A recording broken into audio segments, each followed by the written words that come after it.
Buenas tardes a todas, a todos. En este planazo de miércoles previo a un fin de semana largo, somos un montonazo de personas aquí. Digo, para quienes no salen la cámara, la cantidad de gente, estamos en un aula SJ100 repleta de gente y un poco acalorados y acaloradas, estudiantes de PCPC, la histórica PCPC, que sigue siendo PCPC en el marco del nuevo plan. Una pregunta previa.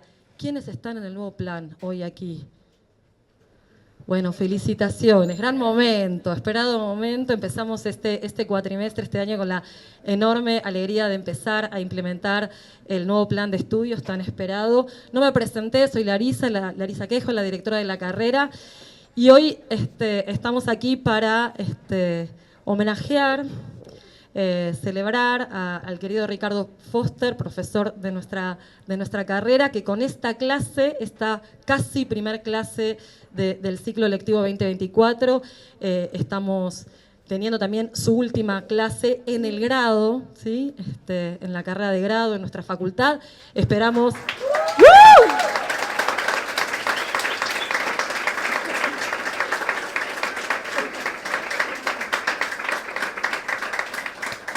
Esperamos tenerlos también en otras actividades, en el posgrado, en la investigación, porque vamos a decir algo, se nos jubiló demasiado pronto. Cuando estábamos, creo que con Diego de Charras, vicedecano de la facultad, que está ahí en el fondo parado, y creo que estábamos los dos juntos, me dijo, me jubilo, casi más, nos caemos redondos, me dice, demasiado pronto, Ricardo, te tengo que pasar la factura aquí adelante de todos y de todas. Pero bueno, son decisiones que también son comprensibles en este momento, en este contexto histórico. Digo de esto porque estamos teniendo esta clase en un contexto difícil, en un día particularmente difícil, mientras estamos iniciando esta clase, a un montón de trabajadoras y trabajadores del Estado le están llegando en este momento despidos de sus trabajos. Recién hacíamos el pequeño chiste de humor negro, diría, menos mal que te jubilaste ahora, pues están cerrando las oficinas del ANSES. Hoy veíamos los videos de algunas oficinas del ANSES, por ejemplo, de ANSES Espeleta vaciada, producto de que fueron despedidos todas sus trabajadoras y sus trabajadores. Y en nuestra universidad en particular, o en el conjunto del sistema universitario, este conflicto o este momento histórico se expresa con un conflicto. Me imagino que la mayoría de ustedes fue tomando conocimiento a través de sus clases teóricas, comisiones, etcétera. ¿Están más o menos al tanto en qué anda la facultad, la universidad, más o menos? ¿Sí? Describo brevemente, por si no han tenido la oportunidad, el sistema universitario nacional en su conjunto está amenazado en su funcionamiento, digamos. Estamos en estado de alerta, estamos muy preocupadas y muy preocupados.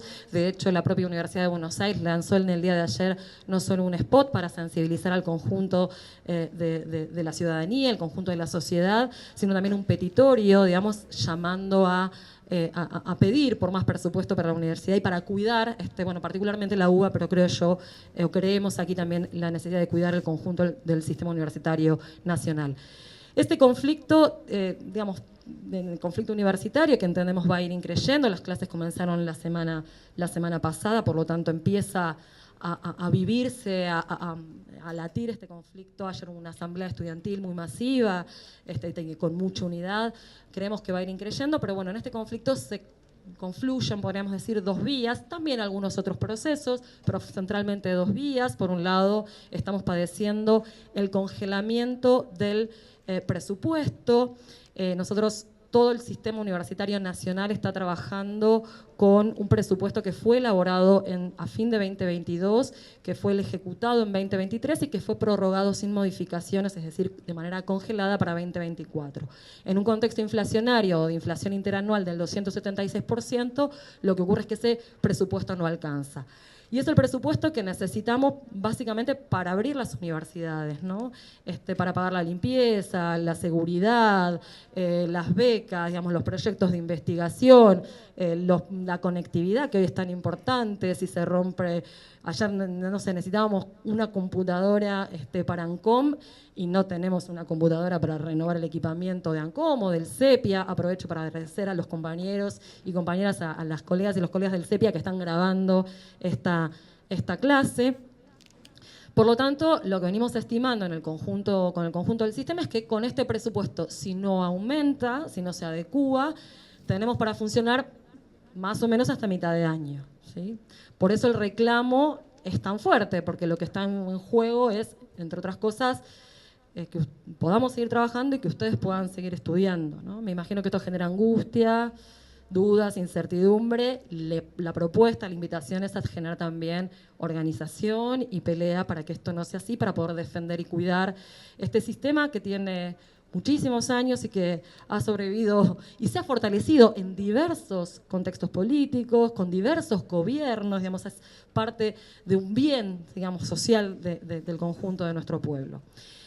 La otra vía en la que confluye este conflicto tiene que ver con el congelamiento de las paritarias docentes. Ustedes saben que los docentes, los trabajadores no docentes también, acordamos los salarios con el Gobierno Nacional en el proceso de paritarias a través de la representación de los gremios de trabajadores docentes y no docentes. Bueno, en un contexto de inflación del 70% en los últimos 3 meses, la única propuesta que hemos recibido es del 16% como adecuación salarial, por lo tanto, está en juego también las condiciones que hacen al trabajo de quienes enseñamos y quienes trabajamos en la universidad. No quiero detenerme mucho más, porque vinieron a otra cosa y no escucharme a mí, pero sí me parecía importante ubicar en qué momento histórico, en qué condiciones estamos encontrándonos aquí con Ricardo para escuchar su primer clase del cuatrimestre, su última clase en una enorme trayectoria de trabajo. Así que ahora sí, lo voy a presentar. Hoy estamos entonces compartiendo la clase inaugural de Ricardo Foster, que se llama El pensamiento crítico, la universidad pública y las amenazas del autoritarismo.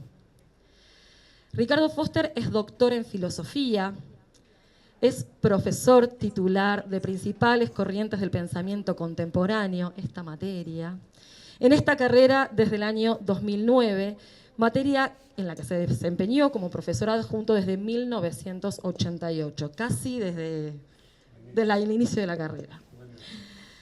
También ha dado clases en posgrado y ha sido invitado por universidades de Alemania, España, México, Brasil, Perú, República Checa, Estados Unidos, Colombia y Chile. Como investigador dirigió una gran cantidad de proyectos y desde 1995 es investigador titular del programa de estudios de cultura y pensamiento contemporáneos, con sede académica en esta facultad y en el Instituto Gino Germani. Les cuento algunos libros de los que escribió Ricardo, por ejemplo, Walter Benjamin y Theodor Adorno, El ensayo como filosofía de 1991, Crítica y sospecha del año 2003, Los hermeneutas de la noche del año 2009, La travesía del abismo, mal y modernidad en Walter Benjamin del año 2014, La anomalía kirchnerista del año 2013, La sociedad invernadero del año 2019, El derrumbe del Palacio de Cristal del año 2021 y Por el desfiladero de la cultura y la barbarie del año 2022. Solamente para cerrar, hacemos estas clases inaugurales no solo para homenajear, sino también, y por eso las grabamos, para que vaya quedando una marca, una memoria institucional, una marca de aquellos profesores, de aquellas profesoras con las que nos hemos ido formando y que han sido tan significativos para nuestra querida carrera. Así que bueno, con esto somos todo oídos y un fuerte aplauso antes de que arranque esta carrera.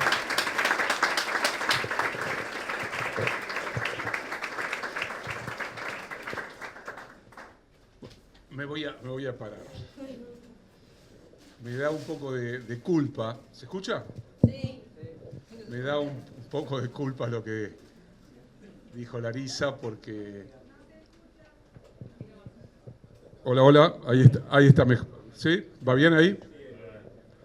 Decía que me da un poco de culpa lo que decía Larisa porque es cierto que yo decidí... Ustedes saben que los docentes universitarios tenemos dos opciones, o jubilarnos a los 65 años o tomar 5 años más y quedarnos hasta los 70. Yo decidí jubilarme en realidad en noviembre, a principios de noviembre, todo se aceleró, pero ahora siento quizás un poco de culpa porque debería haberme quedado a dar una pelea fundamental que es la que se está iniciando y que es decisiva en términos del futuro de todos ustedes, de mis hijos y de mi nieto que nació en diciembre. Pero más allá de eso, todo tiene un tiempo. La vida tiene un tiempo. Mi primer clase en la Universidad de Buenos Aires la di un día de marzo de 1984, año emblemático, tremendo y extraordinario de la historia argentina, el primer año de la recuperación democrática. Y tuve la posibilidad, la suerte y el orgullo de que el profesor titular de esa cátedra, que se llamaba Introducción a la Filosofía, en la Facultad de Psicología, fue un extraordinario pensador argentino que se llamaba Oscar Terán. Oscar Terán, como muchísimos argentinos y argentinas, salvó su vida en los años de la dictadura porque tuvo que exiliarse. Oscar se exilió en México de una manera para él tumultuosa y tempestuosa porque había sido padre de trillizos y tuvo que irse con su esposa y sus 3 bebés en una noche de desolación del país al que amaba por la llegada de la dictadura. Oscar fue un profesor extraordinario y tuve la suerte de que fue profesor mío en la Universidad Nacional Autónoma de México y con él inicié de alguna manera mi propia trayectoria en el campo de la filosofía. Al volver de México, con el retorno de la democracia, Oscar me llamó por teléfono, me preguntó qué era de mi vida y me dijo, Ricardo, ¿por qué no venís? Y empezamos esta aventura juntos. Para mí eso fue inolvidable, una experiencia de temor y temblor. Créanme que estar frente a una clase, incluso ahora, que pasaron 40 años, sigue generando un ruido en el estómago, un nerviosismo único, que lo voy a extrañar enormemente. Porque uno se pregunta cuando está por entrar, y lo hice a lo largo de toda mi carrera en la Universidad de Buenos Aires, en esta querida Facultad de Ciencias Sociales, en esta queridísima carrera de Comunicación y en muchas otras universidades. He tenido la suerte de recorrer casi todas las universidades nacionales de la Argentina, desde Jujuy a Tierra del Fuego, La Rioja, Santiago del Estero, Córdoba, Rosario, y podríamos seguir, y también de algunas universidades del extranjero. Y la sensación de encontrarme con ustedes, porque los alumnos, diría Borges, son eternos, son siempre los mismos de alguna manera. Los rostros serán distintos, las vivencias diferentes, pero de alguna manera yo veo en la cara de ustedes y veo en algunos compañeros que han venido, por ejemplo, uno de los docentes claves de nuestra materia principal es Corriente del Pensamiento Contemporáneo, se me acercó recién pensando que ya estaba viejito y que mi memoria era corta y me recordó que había sido alumno mío en una antiquísima cátedra de problemas filosóficos en 1985 y que un día, 3 o 4 años después, cuando se recibió de licenciado en filosofía, vino a verme para preguntarme si había un lugar para ejercer la docencia. Se llama Esteban Gerardo, es uno de nuestros grandes profesores, lo van a tener.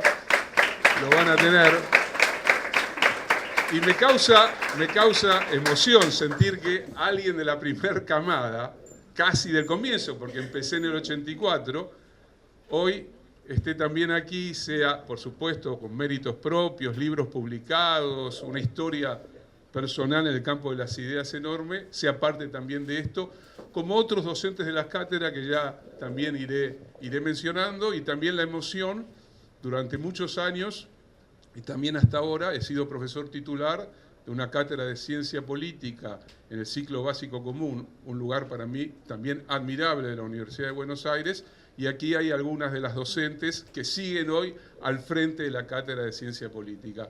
Lo extraordinario de todo esto es que hay una continuidad, lo extraordinario es que hay también una fraternidad. La universidad, las facultades, la experiencia universitaria es una experiencia de encuentro, es una experiencia también de pasiones encontradas, de amores, de amistades que duran toda la vida después. Y todavía me sigo emocionando, he tenido la oportunidad de encontrarme con alumnos, imagínense que empecé en 1984 En 1985 en el CBC las clases eran para enormidades de alumnos. Después fui profesor durante unos años en la Facultad de Arquitectura de la Universidad de Buenos Aires, en la carrera de diseño gráfico que recién se abría, con un profesor extraordinario, uno de los grandes pensadores de la comunicación en la Argentina, que fue Héctor Toto Smukler, y allí teníamos teóricos con 1.500 alumnos.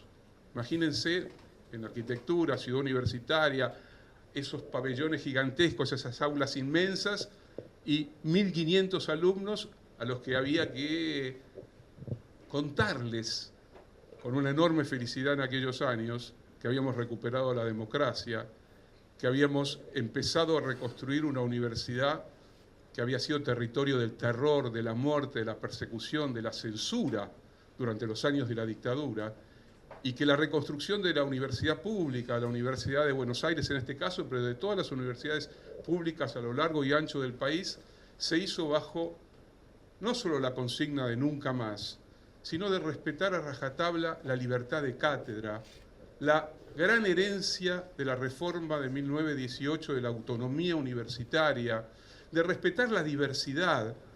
Aquí hay, me imagino, personas que piensan diferente, que tienen historias diferentes, de la misma manera que en la Facultad de Ciencias Sociales, en la carrera de Comunicación, hay profesores y profesoras que provienen de distintas tradiciones intelectuales, teóricas, políticas, y que sin embargo venimos conviviendo y construyendo una comunidad en común. Digo esto porque en estos días oscuros, en estos días de pensamiento, para llamarlo de alguna manera, de horror único, donde se lastima nada más ni nada menos que probablemente a una de las instituciones, cuando digo la universidad, y si digo la UBA, también estoy pensando en un sentido más amplio en la universidad pública en general.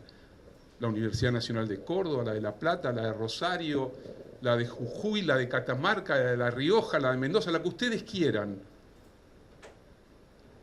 La institución universidad pública, es uno de los milagros argentinos, pocos milagros argentinos, de esos que tenemos que estar extraordinariamente orgullosos, porque la universidad pública es pública, de ingreso irrestricto y gratuita.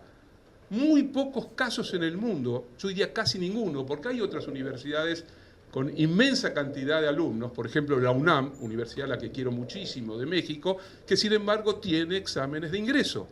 La Universidad de Buenos Aires, como la mayor parte de las universidades públicas de la Argentina, salvando situaciones muy específicas, tienen ingreso irrestricto, que en el caso de ustedes fue recorrer durante un año una experiencia extremadamente importante y significativa en sus vidas, como fue la del ciclo básico común, donde salieron de las secundarias para encontrarse con el lenguaje de las ciencias sociales, de la economía, de la sociología, de la filosofía, de la ciencia política, de la semiología, para encontrarse con otro lugar, con otro ámbito. Pero también la universidad pública en Argentina, fue motivo de momentos claves de nuestra historia. Yo mencionaba hace un rato la reforma de 1918, que se inició en la Universidad de Córdoba, y significó que los estudiantes, que el movimiento estudiantil de aquellos tiempos, reivindicaron básicamente dos cosas. La libertad de cátedra, porque existía una sola cátedra y existía un tipo de discurso único, y esos estudiantes hace más de un siglo reivindicaron la libertad de cátedra, la diversidad, la multiplicidad, la pluralidad, y reivindicaron también la autonomía universitaria. La universidad pública, las universidades nacionales son autónomas. Eso significa que toman sus propias decisiones, aunque la autonomía esté siendo golpeada, restringida, porque los poderes de turno han lesionado y han lastimado en más de una ocasión de la historia contemporánea argentina a la universidad.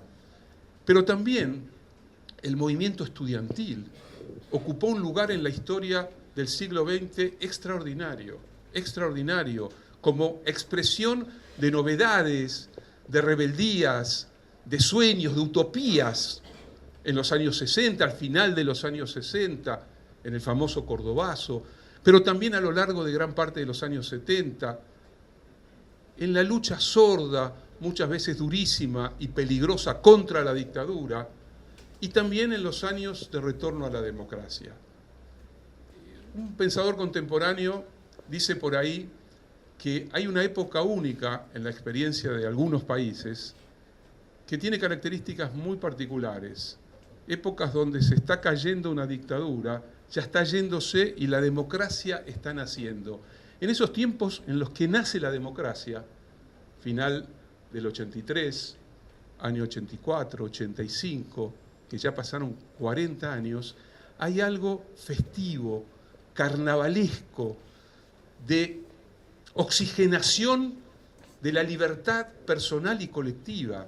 La Universidad de Buenos Aires, sus distintas facultades, en aquellos años y sobre todo las facultades de humanidades, en ese momento obviamente existía filosofía y letras, todavía no se había creado la facultad de ciencias sociales, sociología se dictaba en arquitectura, había otras carreras incipientes, ciencia política, comunicación estaba gestándose, trabajo social, hasta que finalmente se creó la Facultad de Ciencias Sociales como una de las facultades, para mi gusto, más emblemáticas y más potentes de la Universidad de Buenos Aires. Pero en esos años había como una suerte de confluencia, de ida y vuelta entre profesores y alumnos. Había también un gran vacío, porque había una generación que había sido tremendamente lastimada durante la dictadura y que no estaba. Y los más jóvenes llegábamos a la universidad y nos encontrábamos con aquellos que eran mucho más grandes que nosotros, mis grandes amigos, y eso para mí fue como un enorme privilegio y una enorme pena. Mis grandes amigos me llevaban entre 30 y 15 años, y fueron mis maestros al mismo tiempo. Y un día uno de ellos, José Pancho Aricó, un extraordinario hombre del pensamiento político, de las tradiciones progresistas, del granchismo tan execrado en este tiempo argentino. Un día Pancho Aricó, que tenía la edad de mi padre, me llamó por teléfono y me dijo: Ricardito, con su acento cordobés, ¿no te gustaría tomar la cátedra de teoría sociológica en la carrera de historia de la Universidad Nacional de Rosario? Yo vivía en Buenos Aires y le dije, no había cumplido los 26 años todavía, y le dije: Pancho, ¿te parece? Sí, me parece, tenés que ir. Y yo me tomaba el micro los sábados a las 9 de la mañana, llegaba a la 1 a Rosario, a la 1:30 estaba ahí llegando a la facultad, y de 2 a 5 daba clases, después nos íbamos a tomar algo con los estudiantes que tenían mi edad, y me tomaba el micro de vuelta a las 9 de la noche para llegar a mi casa a las 12 de la noche. Lo hacía con una pasión, una intensidad únicas. Recuerdo cada una de esas clases. Para colmo, yo no venía del campo sociológico, venía de la filosofía. Y le dije: ¿te parece que enseñe sociología? Pero sí, andá y atrévete e inventá. Y la docencia tiene algo de eso también. Es una invención, es una creación continua, es una experiencia única porque tiene algo también de dramaturgia. Es como estar en un teatro. Es un soliloquio, pero que a veces, en el momento más feliz, se convierte en un encuentro con los estudiantes. Entonces, y venía a cuento, me he encontrado en los lugares más insólitos por los que he viajado, con estudiantes que se acercan y me dicen: profesor, ¿se acuerda de mí? Confieso que es difícil acordarse de todos los rostros. Por supuesto que siempre miento piadosamente. Digo: ¿cómo no me voy a acordar de vos si fuiste un alumno extraordinario? ¿No? Capaz que se sacó un 4 y pasó raspando. Pero más allá de eso, la potencia del vínculo, de algo que a mí me preocupa enormemente y creo que es clave para este momento de la universidad, que son las relaciones intergeneracionales. Clave, decisivo, las relaciones entre ustedes y los que estamos de este lado, en el caso mío, con una distancia ya de edad importante, pero con otros profesores de 10 años, 15 años, 20 años, porque la universidad Y acá viene el título, pensamiento crítico. Pensamiento crítico. Me apuro y agrego rápidamente, no hay universidad sin pensamiento crítico. No hay universidad sin esa interrogación, sin esa pregunta, sin esa sed de preguntarse por el orden de las cosas, por el sentido, por la justicia o la injusticia, sin ese hambre de saber. No hay universidad. La universidad es hija de la pregunta, de la inquietud, de la interrogación crítica, del diálogo, de la búsqueda, de la aventura de buscar, del error también, de equivocarse,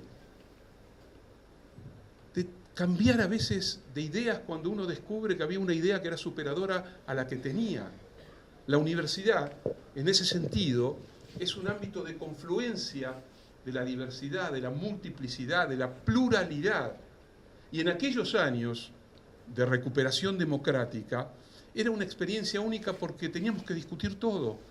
Teníamos que construir los edificios de nuevo. Estaban los edificios, salvo este, que fue una conquista de muchos años de pelea de la Facultad de Ciencias Sociales, pero la mayoría de los edificios estaban. Y sin embargo, los edificios son también un hábitat. Son un lugar en el que uno va construyendo una atmósfera, un clima, una sensibilidad. Junto a los edificios de la universidad habría que agregar, y se los recomiendo efusivamente, aunque estas son épocas de penuria económica, los bares. Para nosotros, los bares que estaban ahí nomás de la facultad, Bar Histórico, La Giralda, Marcelo T. y Uriburu, Bar Histórico en la calle Ramos Mejía, El Astillero, y así podría. Los bares son el lugar donde nos juntábamos los que compartíamos cátedras, otras cátedras, nos reuníamos con los estudiantes, discutíamos de todo, porque lo que hacíamos era discutir absolutamente de todo, atrevernos a discutir de todo. No le crean al que les dice que el mundo está ordenado de acuerdo a un pensamiento único. No existe el pensamiento único. Lo que existe es un pensamiento que se abre interrogativamente a la complejidad del mundo, de la vida. No existe la libertad desde una sola definición. La libertad es una palabra demasiado hermosa para mancillarla y para convertirla exclusivamente en una idolatría del mercado y de la economía y de la propiedad. La libertad es una aventura individual y una aventura colectiva. La democracia es la experiencia construida por infinitas libertades individuales que pudieron reunirse y generar un espacio compartido.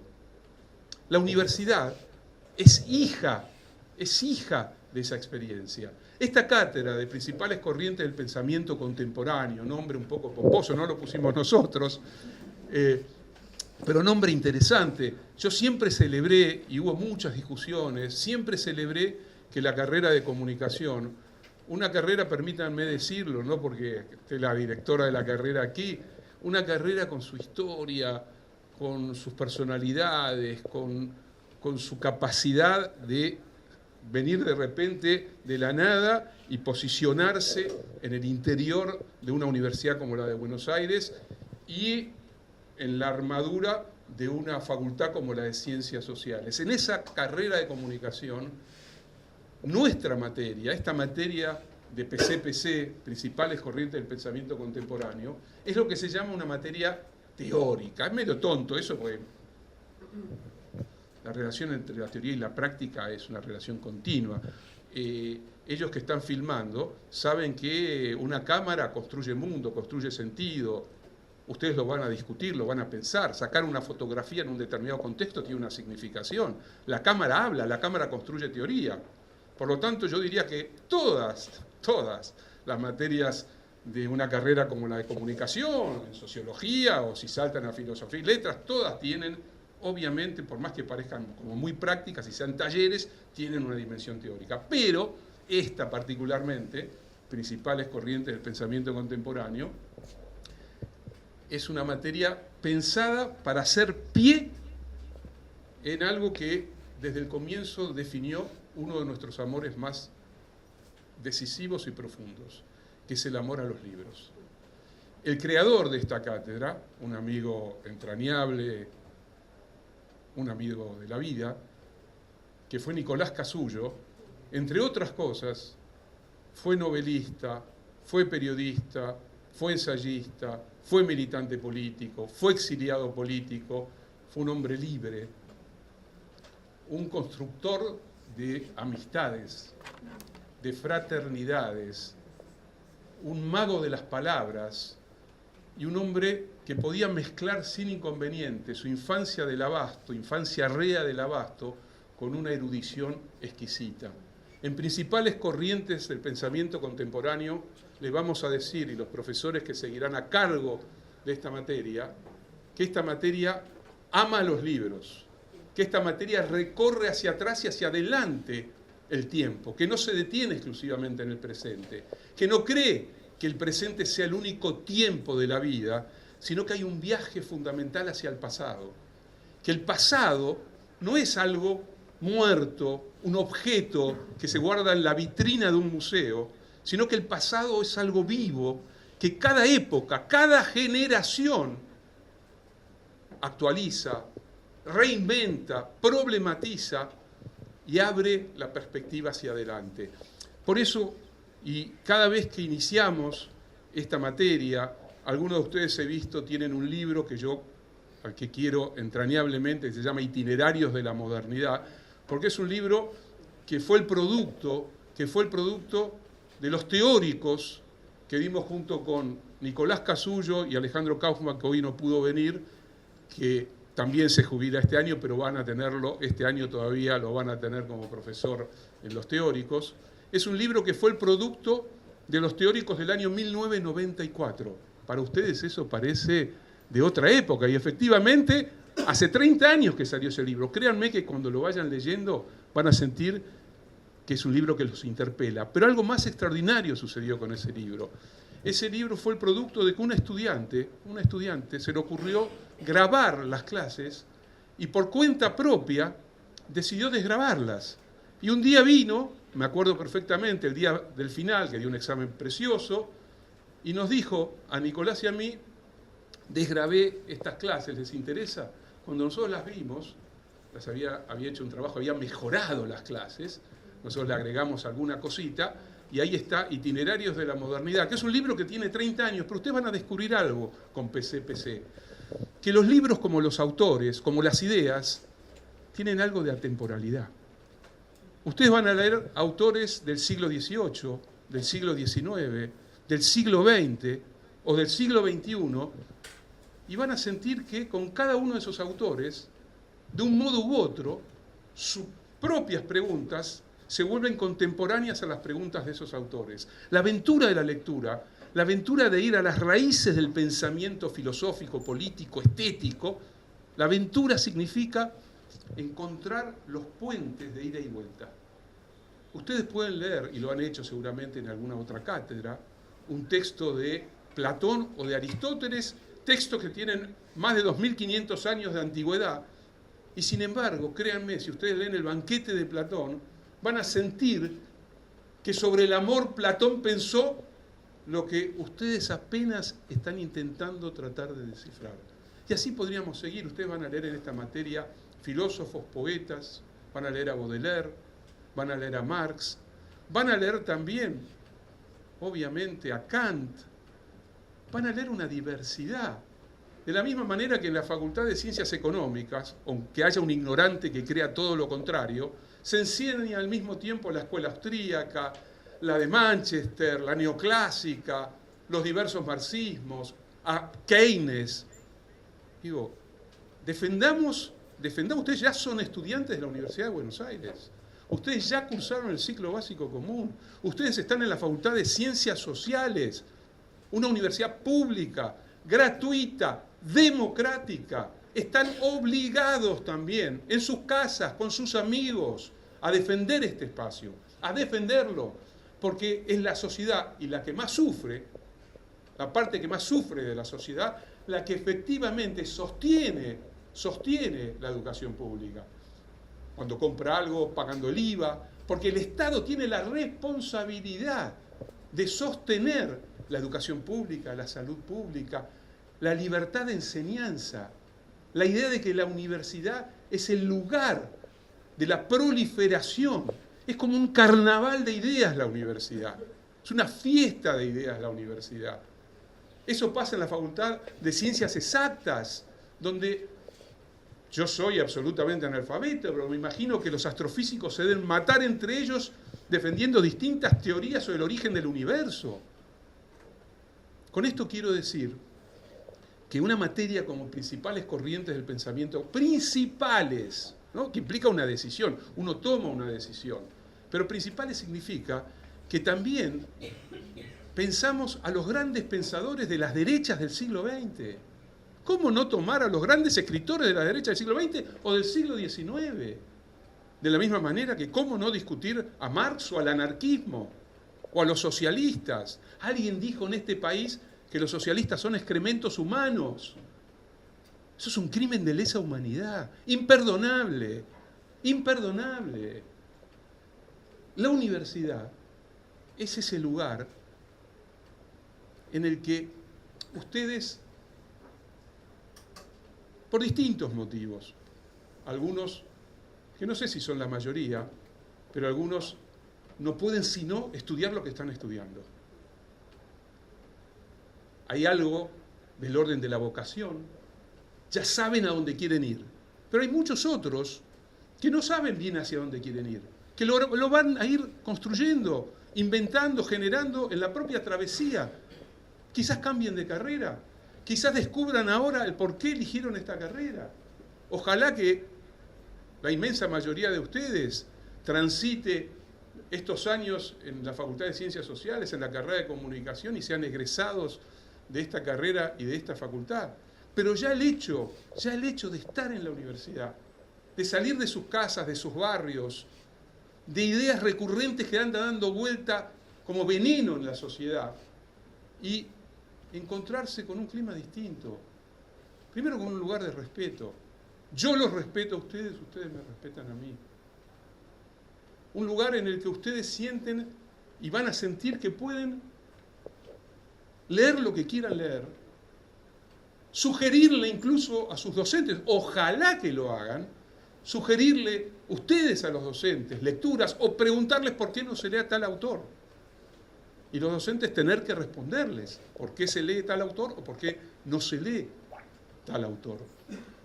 Entonces, cuando decimos la universidad y le agregamos pública, lo público tiene que ver con lo común.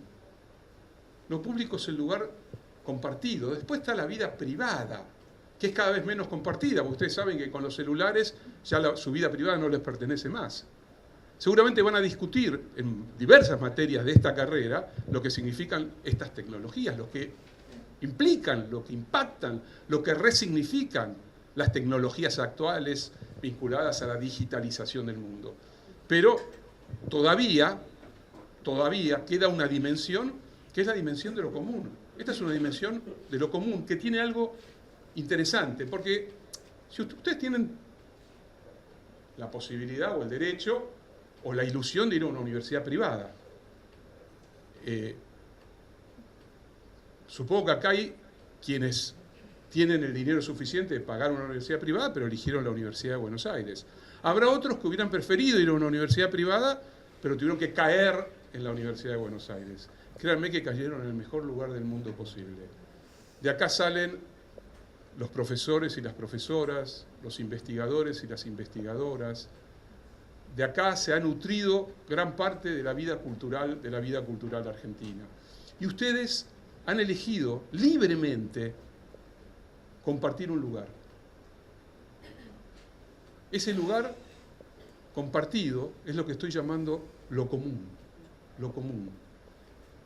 La palabra universidad, universitas, universalidad, implica también una mirada amplificada. Implica no la universalidad falsa, que es aquella que dice que mi verdad es la única verdadera. La universalidad genuina es la que acepta la diferencia, la diversidad, la fractura, el conflicto. En la universidad ustedes van a sentir que puede haber conflicto de ideas, conflicto de intereses también, y que la democracia se construye a partir de la diversidad y de los conflictos.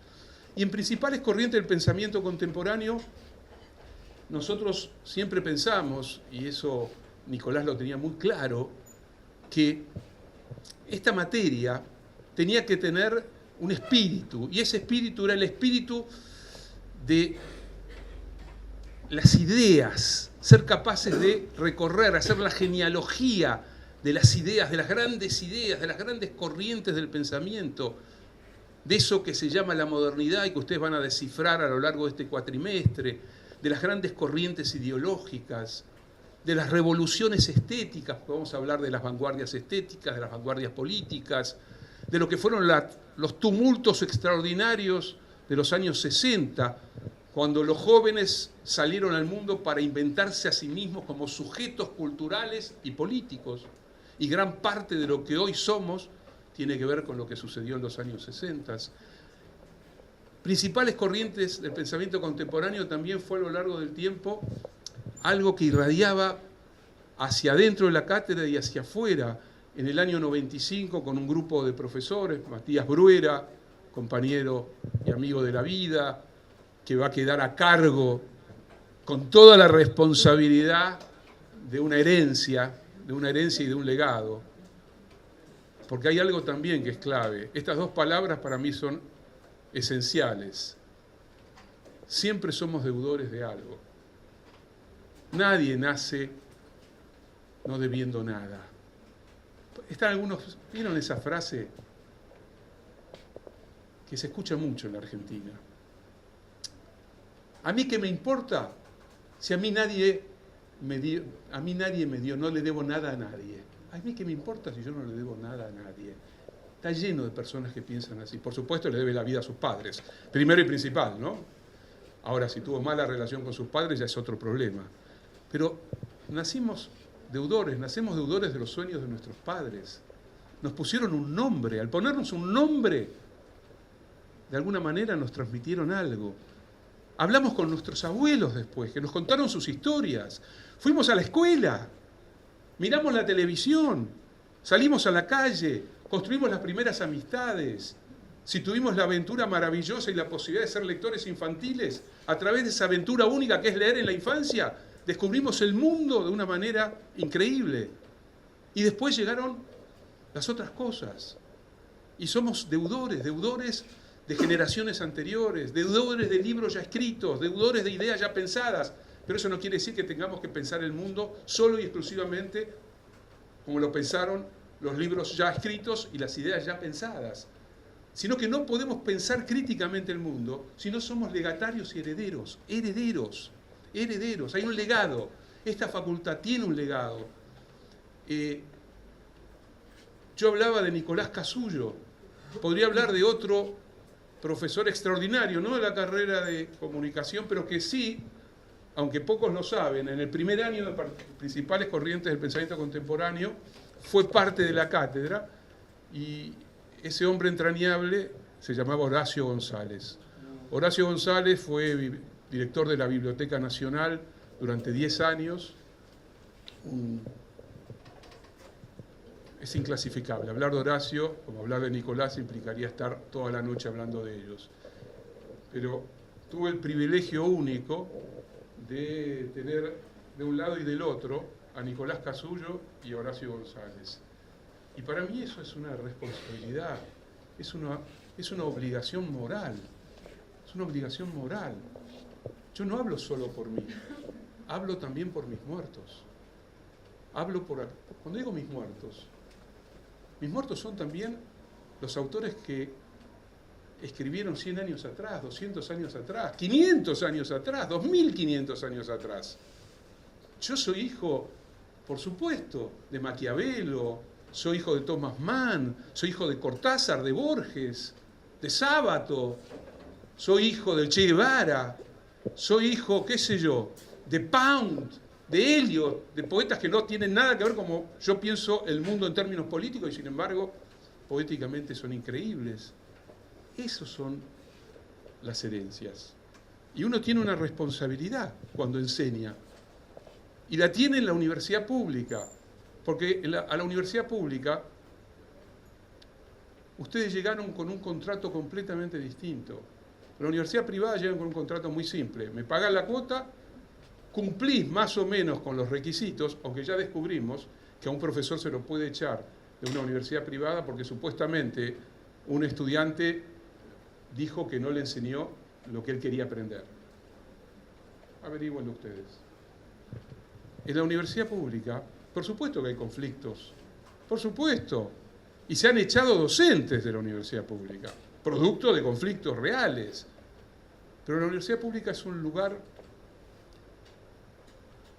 que tiene que ver con ese intercambio, con esa correspondencia, con ese enlazamiento entre generaciones, entre estudiantes, profesores y profesoras. Y también, por supuesto, todo ese otro mundo que hace vivir a la universidad, que son los que limpian, los que administran, los que laburan en otros planos de la universidad. Por eso, a mí me parece que hoy hablarles a ustedes de principales corrientes del pensamiento contemporáneo es también hablarles de mi vida. 40 años de enseñanza.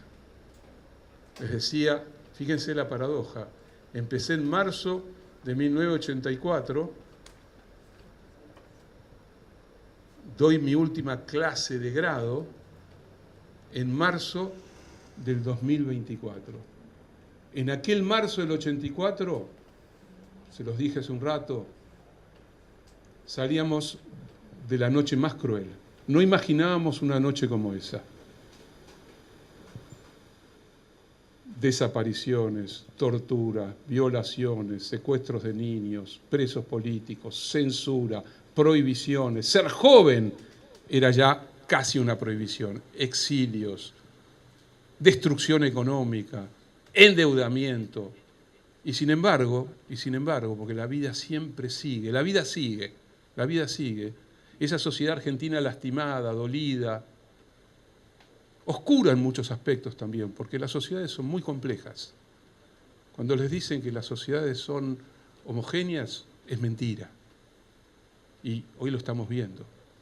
Sociedades son sociedades siempre, que eso no está mal, diversas, complejas, pero a veces son desgarradas de una forma muy brutal y muy violenta. Entre 1976 y 1983 fue desgarrada de la forma más cruel, más brutal y más cobarde. Aunque algunos hoy crean que es posible negar esa historia o reivindicar, peor aún, los que ejercieron la más absoluta de las crueldades y la más absoluta de las cobardías también. 1984, sin embargo, yo les decía hace un rato, tuvo algo de festivo. Éramos jóvenes, claro. Pero aparte sentíamos que las calles nos volvían a pertenecer. Ustedes no se imaginan, no tienen por qué imaginarlo, lo que significa caminar por una ciudad sitiada, por una ciudad del peligro, por una ciudad de la muerte, y caminar por esa misma ciudad a la que se amó profundamente sin sentir temor. Sentir de nuevo que las calles, que los bares, que algo tan maravilloso y elemental como reunirse con los amigos a conversar de la vida, del mundo, volvía a ser algo natural, compartible. Y a eso se le agregaba la reapertura de espacios que estaban sometidos, clausurados, como eran, entre otras cosas, los espacios de enseñanza. En realidad, habría que ser más justos. En el interior de esos espacios, de esas universidades, de esas facultades, los estudiantes y algunos profesores construían también diversos modos de resistencia. Las sociedades siempre encuentran modos de resistir, aunque sea inmenso el poder de aquellos que intentan someterla. Y por eso, y retomando lo que decía Larisa hace un rato, por eso me parece muy importante la significación que hoy puede y debe tener la universidad. no dejen solos a los profesores y a las profesoras. No dejen solos a los profesores y a las profesoras. Si no son los jóvenes, si no son los estudiantes los que toman la posta para reinventar la combinación de dos palabras esenciales que en PCPC se van a discutir mucho, la libertad y la igualdad, no hay manera. Los profesores pueden hacer mucho, pueden hacer huelgas, pero en cada momento histórico, cada generación toma de alguna manera la posta. Ojalá que en ese tomar la posta haya un intercambio, haya una ida y vuelta, haya una reconstrucción de puentes, que a ustedes les interese lo que nos interesan a nosotros, que a ustedes les sientan también esa fibra, esa emoción de leer una página única que les cambia la cabeza, o ver una película que les cambia la cabeza, o leer un poema que les da vuelta al mundo. Eso también, no es solo eso la universidad, porque también lo consiguen en otro lado. Lo pueden tener con algún amigo del barrio, con sus padres, con quien sea, pero la universidad es una caja de resonancia de todo eso, Y principales corrientes del pensamiento contemporáneo que ha insistido durante 35 años ya en esta bendita carrera de comunicación, tosudamente insiste en que el pensamiento crítico es el pilar de toda reflexión y de toda acción,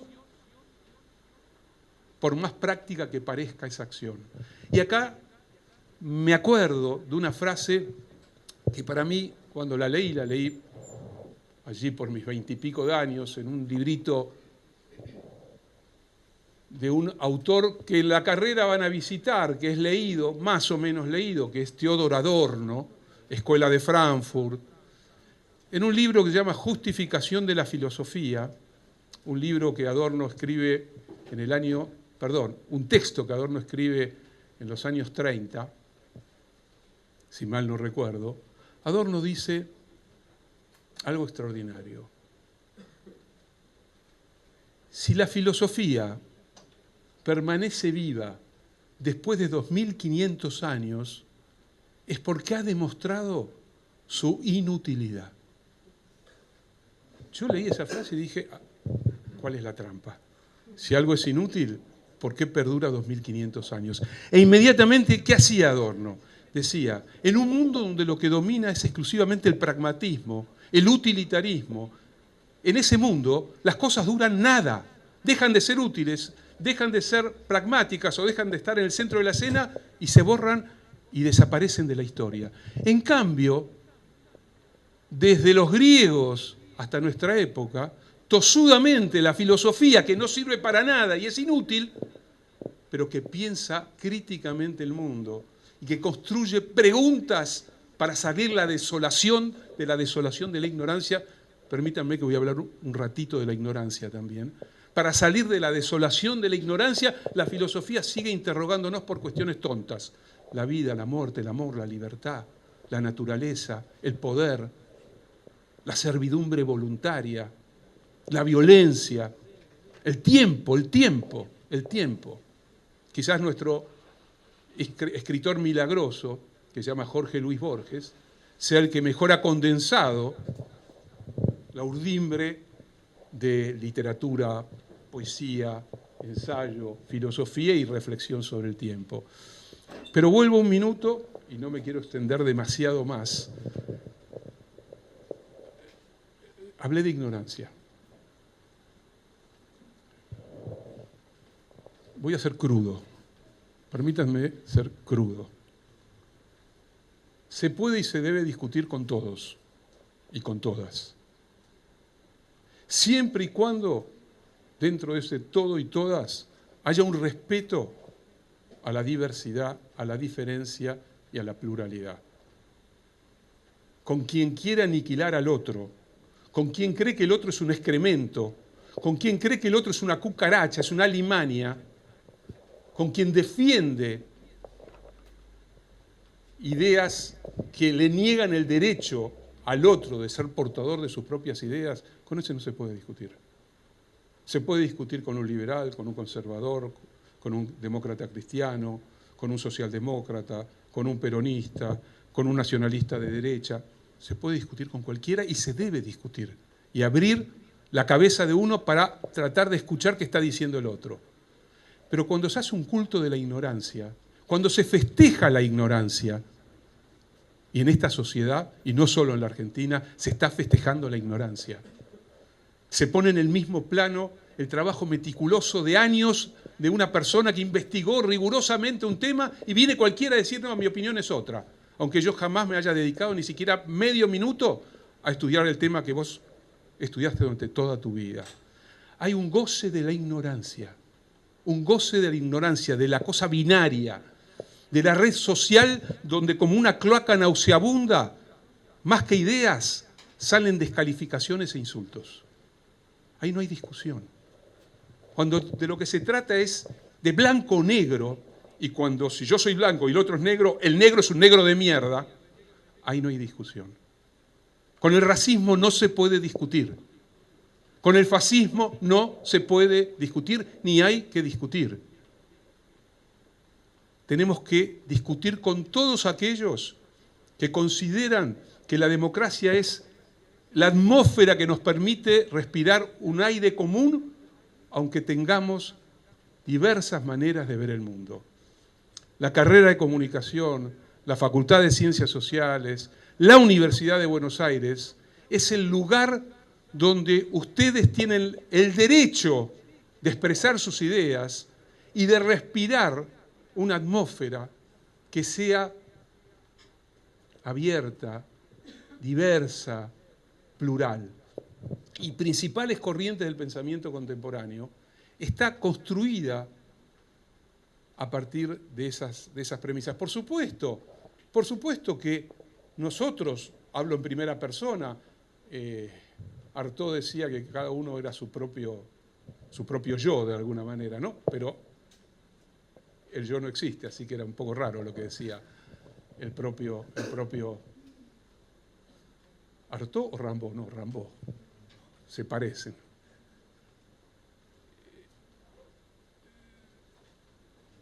Decía, en principales corrientes del pensamiento contemporáneo, ustedes van a poder expresar sus ideas y desde la cátedra también vamos a expresar nuestras ideas. Ya me escucharon. Hace una hora que estoy hablando. Habla Ricardo Foster. Con mi mundo, mi historia, mis hijos que están allí, mi mujer, los amores de mi vida, los que sostuvieron estos 40 años también de enseñanza, amigos. La vida sin amores y sin amigos no tiene ningún sentido. La vida odiando es una infamia.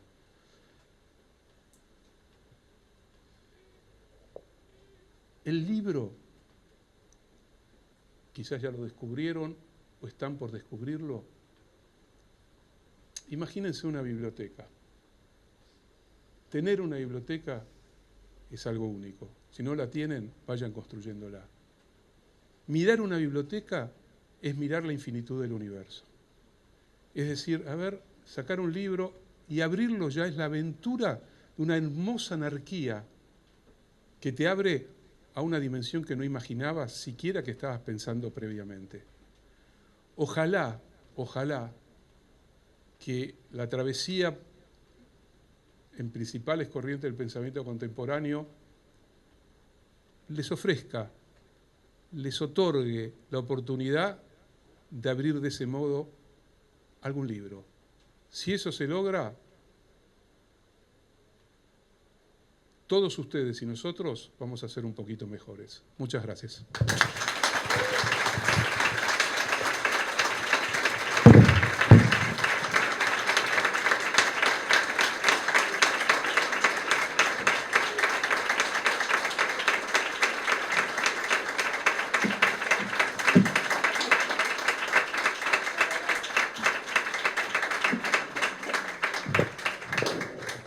La clase más difícil de mi vida.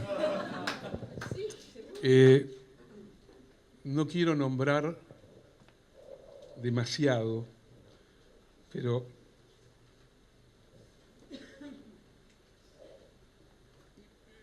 hasta este cuatrimestre Alejandro Kaufman, Matías Bruera, Mariana Casullo. Esta cátedra tiene una doble particularidad. Hay herencias intelectuales y herencias que son también herencias. Mariana Casullo, hija de Nicolás Casullo, Tomás Forster, mi querido hijo, Marcelo Burelo, que hoy no vino, Esteban Gerardo, Gabriel Lerman, Gonzalo Subía, Miguel Molina Ibedia y muchos otros que pasaron por esta cátedra. Yo me acordaba, y lo voy a leer para los más viejos, cómo se compuso la primer cátedra de PCPC. Profesor titular, Nicolás Casullo. Profesor adjunto, el humilde Ricardo Foster. Jefe de trabajos prácticos, Horacio González. Después de Horacio González venían Martín Caparrós, el inolvidable, querido, y le hacemos un homenaje desde acá, Jorge Dorio, Ricardo Ibar Lucía, que está allí perdido por el mundo de la estética, Miguel Viñaski, heraldo del Grupo Clarín, y Cristian Ferrer. Después se incorporó Kaufman y algún otro más. Tremendo, ¿no? Eso se llama diversidad. Diversidad.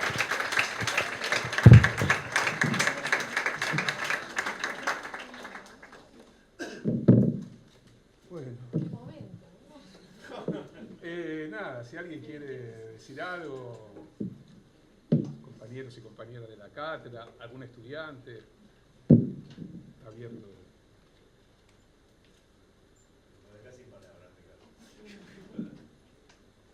No es la intención, pero es un momento muy emotivo, ¿no? Me transpiré toda la camiseta. Sin palabras y con muchas preguntas, eso sí. Muchas preguntas, muchos pensamientos por ahí de todo lo que por ahí pudo haber pasado con los años, cómo también se termina como expresando también el... Habla más algo que te escuchen los otros. Ya, digo, que todo lo que ha pasado con estas décadas también. No llegué. Bueno. No, decía que todos los años, como por ahí se ha terminado. Permiso. Digo, que como por ahí, con toda esta década, se ha terminado desarrollando una cátedra como la que está dejando en buenas manos, como los contenidos se han visto por ahí expresados hoy en día con el correr de los años en el actual programa, y también lo que nos dejó toda la experiencia que nos acaba de contar en una clase inaugural, justamente, que la verdad, sí, es verdad, nos deja sin palabras, pero más bien sin palabras, como una forma de admiración de todo lo que ha vivido. Y creo que acá todos estamos de acuerdo de que hay siempre profesores que dejan una huella en la historia de la carrera y también de la facultad. Hay muchos profesores que van a ser recordados, y la verdad que me sorprendió mucho los nombres de todo el equipo, del primer equipo justamente de la cátedra, de esta cátedra justamente. Me sorprendió de cómo hoy por ahí muchos están en diferentes posiciones políticas, y acá también vemos cómo a pesar de todo es una carrera también abierta a todas las voces y a todas las opiniones. Gracias. Ahí. Pero, por si no, parate y hablar. Sí, recién que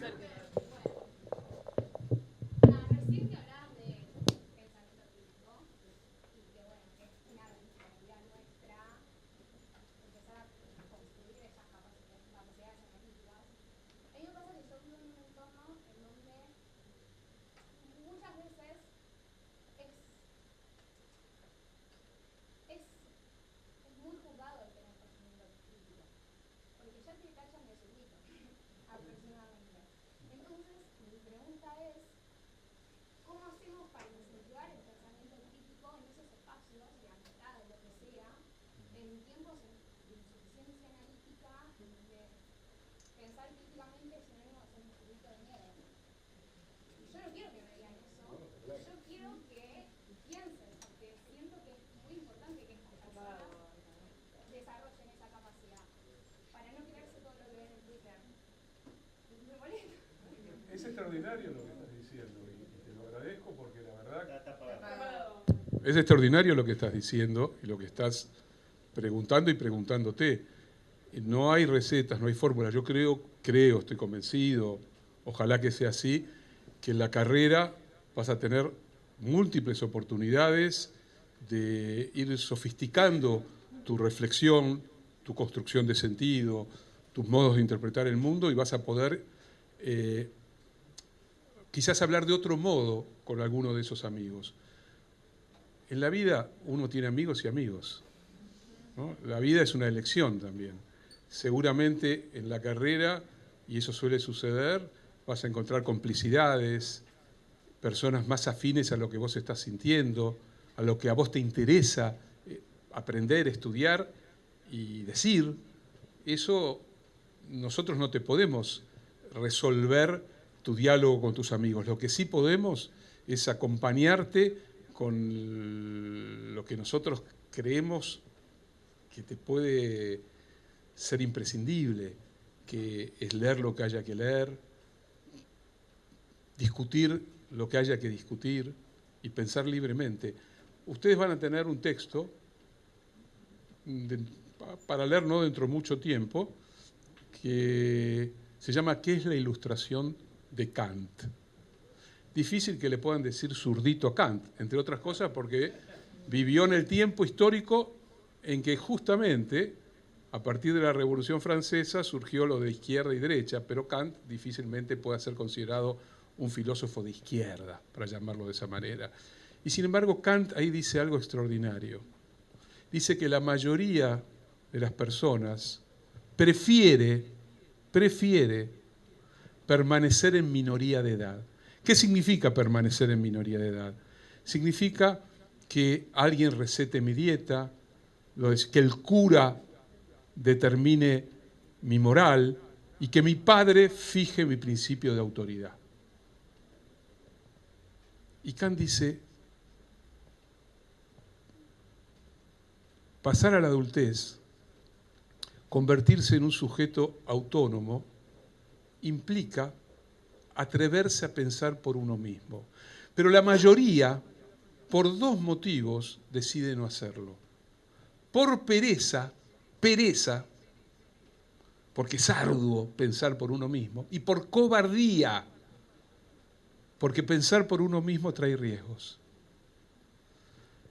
Yo te diría, cuando leas al viejo Kant, ahí te vas a volver a hacer esa pregunta, y cuando alguno de tus amigos te diga, sos una zurdita, primero decide si él sabe, si entiende lo que está diciendo con esa palabra, si tiene alguna idea de lo que para él significa esa palabra. Y si un día a vos te parece que ser de izquierda está bien, defendelo. En un país como el nuestro, insisto, todos tienen derecho a defender sus ideas, siempre y cuando sus ideas no impliquen la aniquilación del otro. Y se usó mucho en la Argentina la palabra zurdo para aniquilar a una generación. Entonces, a las palabras ustedes estudian comunicación, van a lidiar profundamente con el lenguaje. El modo de nombrar al otro puede ser un modo amoroso o puede ser un modo aniquilador. Cada palabra es una responsabilidad. Si yo tomo la palabra libertad y la defino de un determinado modo, estoy definiendo toda una concepción del mundo. En esta carrera creo, y en esta facultad, y en esta materia, se intenta no enseñar a cómo tienen que pensar, sino se intenta transmitir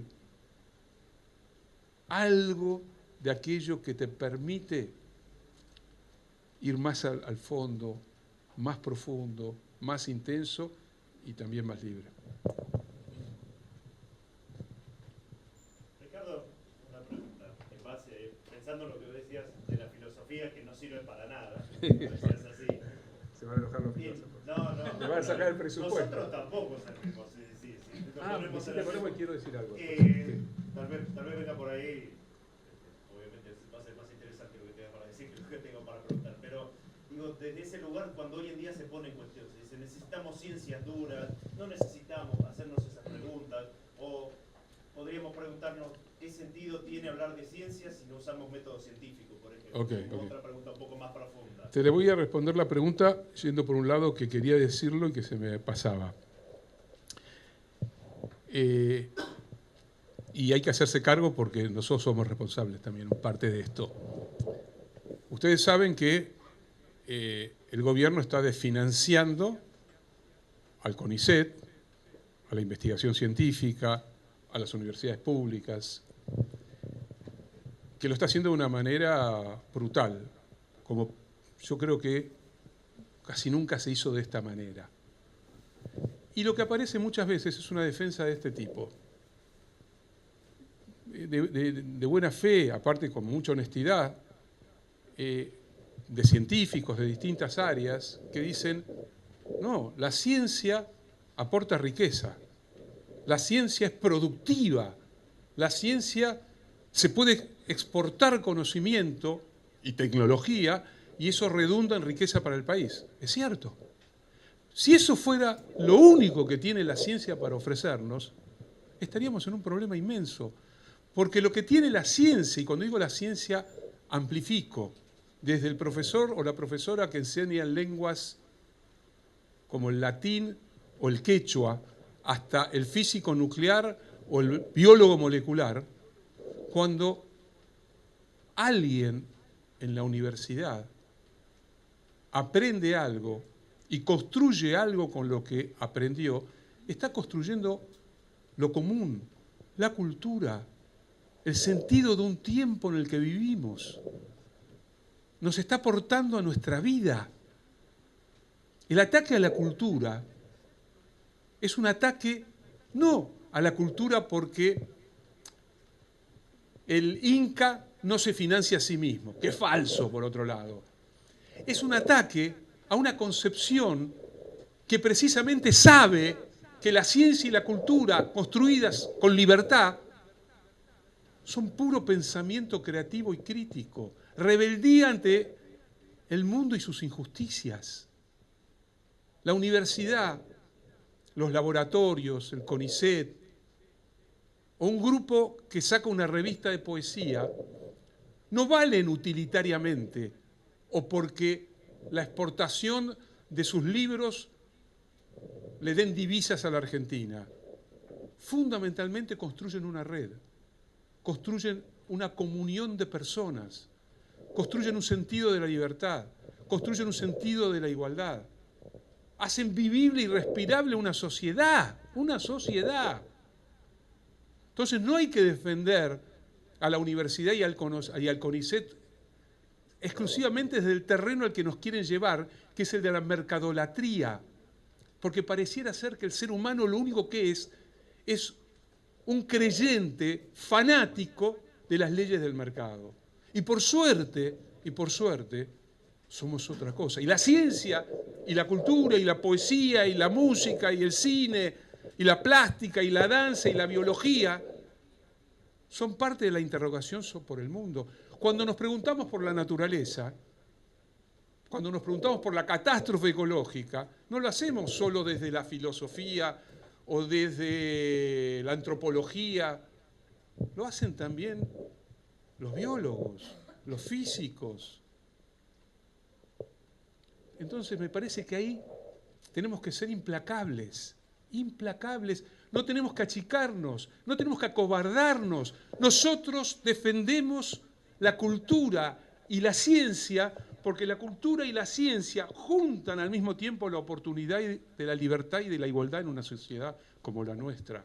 Vamos a ser mejores como sociedad si somos capaces de entender que el mercado es parte de la sociedad, pero no puede determinar la condición humana.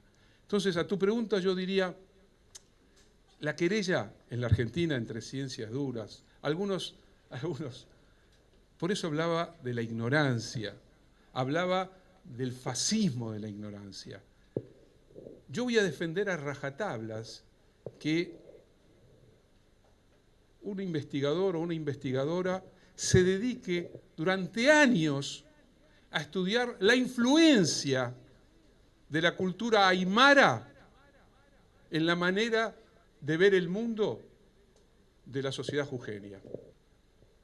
Y voy a defender a muerte a ese profesor amante de las lenguas clásicas que dedica su vida al estudio del latín. El mejor profesor que tuve en mi carrera universitaria, que se llamaba Eduardo Prieto, fue mi maestro de latín. ¡De latín!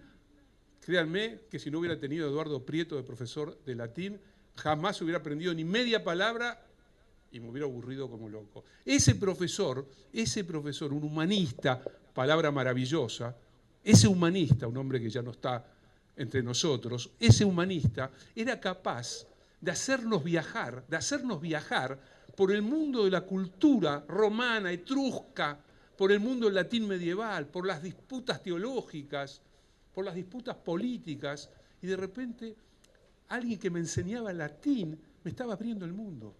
De la misma manera que a veces uno se tropieza con un poema,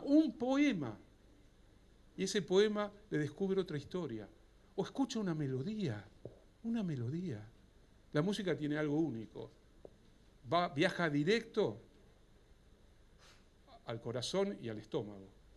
Es probablemente de las artes el más... Algunos decían que es el arte demoníaco por excelencia, ¿no? Eso al menos decía Thomas Mann en un famoso libro llamado Doctor Faustus.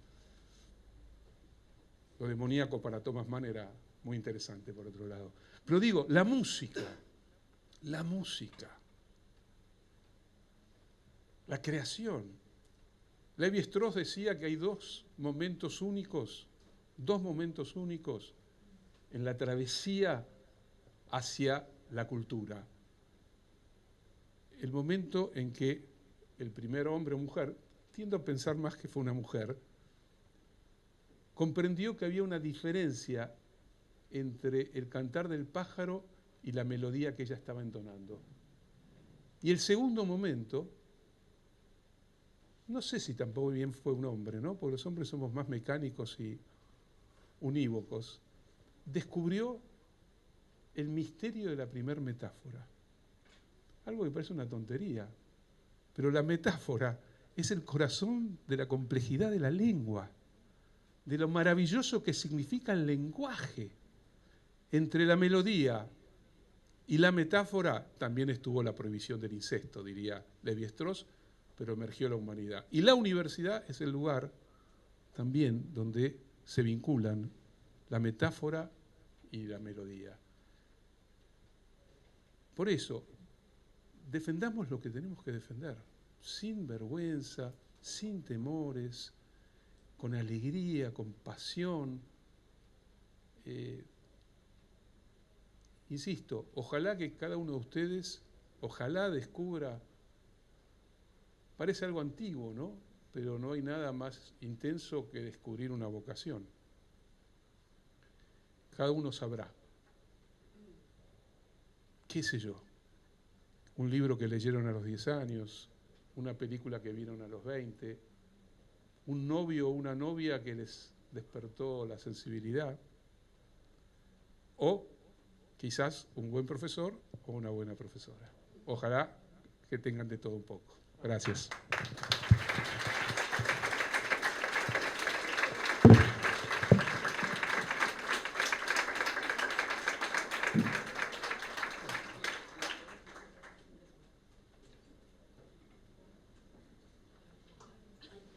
Ahí está.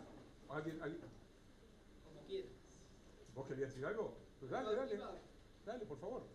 Digo, una reflexión de algo que trajiste así como para hacer una pregunta y que vos lo profundices, ¿no? Justamente ahora justo retomaste lo que habías dicho de la ignorancia, que lo había notado.